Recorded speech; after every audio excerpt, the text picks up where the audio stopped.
All right, well, I'm really pleased to be here today to have this conversation. My name is Gayleen Gray. I'm the Assistant Vice President and Chief Technology Officer at McMaster University.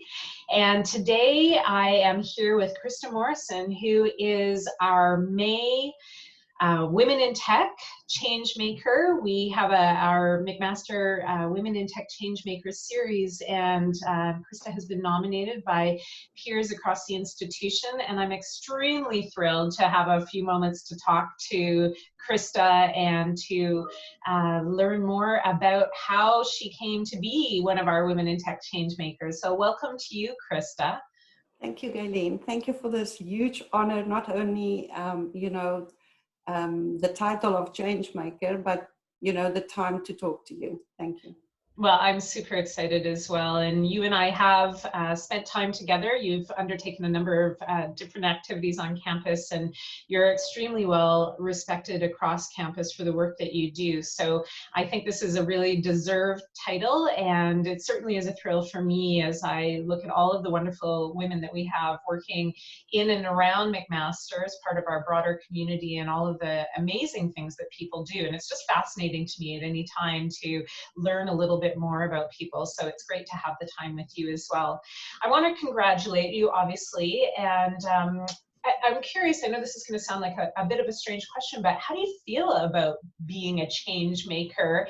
And in responding to that, I'm wondering if you would tell me what advice you might have for others on how to make an impact or create change when it comes to technology adoption or the advancement of technology on campus?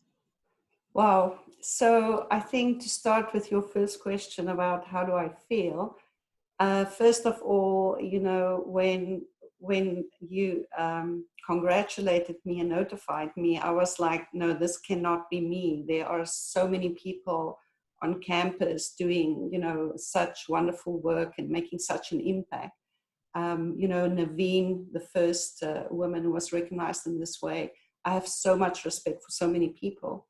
But over time, of course, I think it's been 2 weeks now, I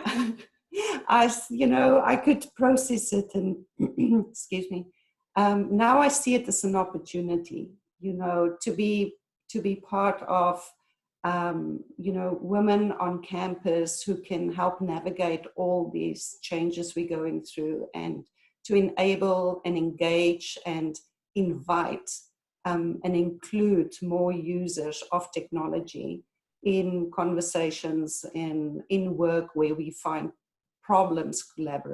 solutions to problems collaboratively. And then in terms of adoption of technology, I think what I've learned over the last at least 3 years at McMaster, working in the digital pedagogy role, and before that teaching, I think I absolutely believe in scenario-based learning and creating simulations of how and what people will use technology for. And so that is sort of trying to find and create safe spaces where people can practice what it would be like. And then also to create scenarios where it's also giving them the experience of the people who will be affected by this. So in our case, if an instructor decides to make use of new technology, how will the student experience this? And to create any of these scenarios or simulations, we have to include those who will use it and those who will be affected by it. So I think it's really important in this case to include the students, to include the instructors when you come up with these, ideas of helping them to adopt technology. And then I think what I've learned is when you can identify early adopters and you can start finding good use cases, if you can tell these stories widely and share it widely, it helps you to then create a community of practice. So use technology to put people in touch with each other who are all using the same technology so they can share information, they can share experience. So yeah, I think if you can share the ease of use and the usability of technology, and put people together in a community, that helps with adoption. That's wonderful, and thank you for sharing that. One of the things that you mentioned in there, Christa, was the idea of storytelling, and I know that that's something that you and I have connected on in past, and have discussed in past. That's that concept of the digital storytelling.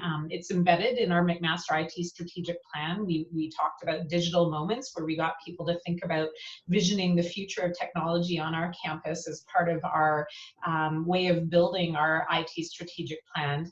And you talk about this in your work too, obviously, you've just mentioned it as well. So I'm wondering if you can talk to me a little bit more about your thoughts on digital storytelling and why you think it's so powerful. Absolutely. I think, it starts with the power of story.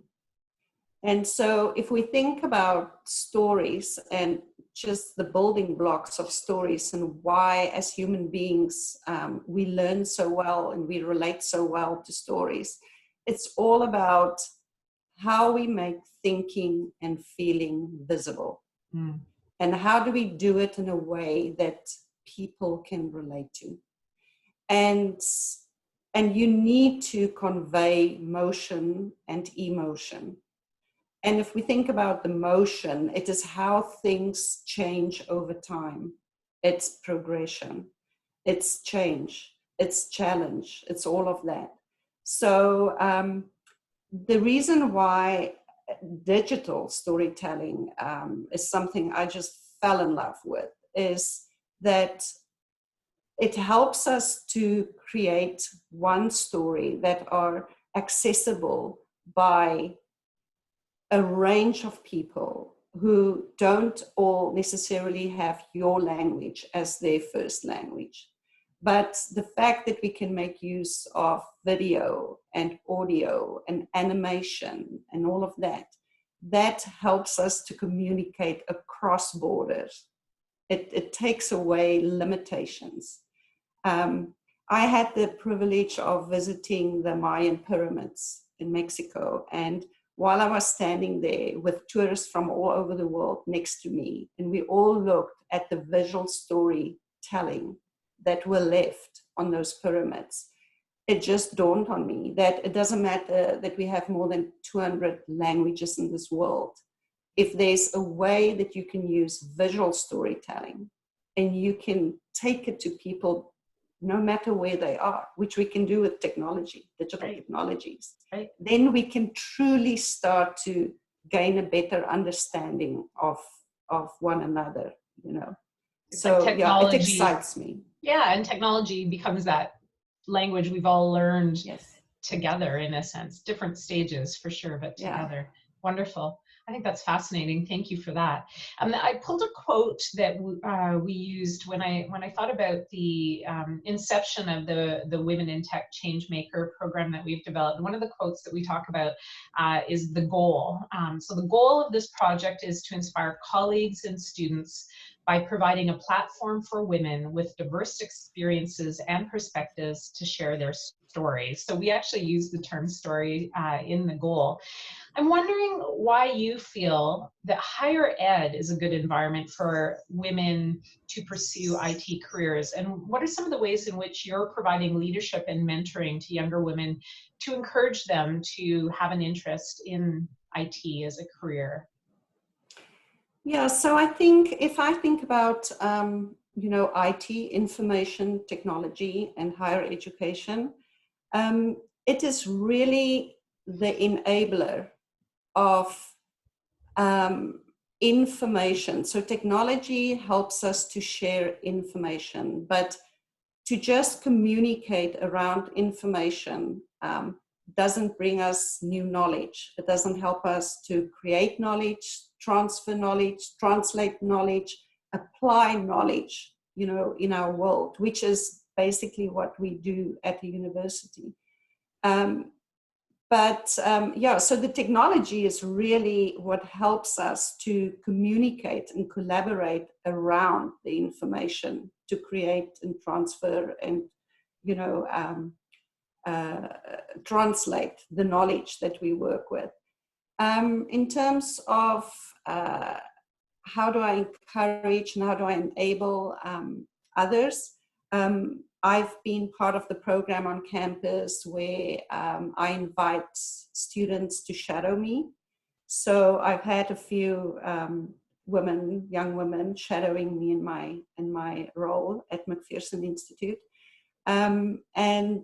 Beyond that, I do a lot of volunteer work, and I know you've accepted the invitation recently on Twitter as well to become part of Technovation, which is a nonprofit education program in the world. And in that program, I mentor and I act as a judge for their competitions where young women in more than 100 countries around the world are encouraged to identify community or global problems and come up with solutions, address those problems through things like apps.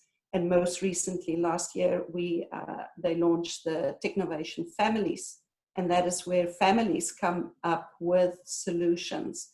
And when you look at the problems that these different groups of girls and their families address, it's just so clear that we do need, people of all sexes, of all cultures, to be part of finding solutions for the problems in our communities in our world. So yeah, those are a few of the examples I can think of.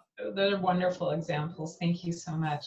It's a real honor to speak to you. And once again, I want to congratulate you, Christa.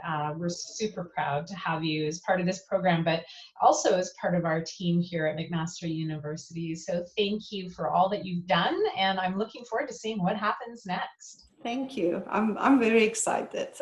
Wonderful. Thank you for the honor. Oh, it's my pleasure. Thank you. Bye.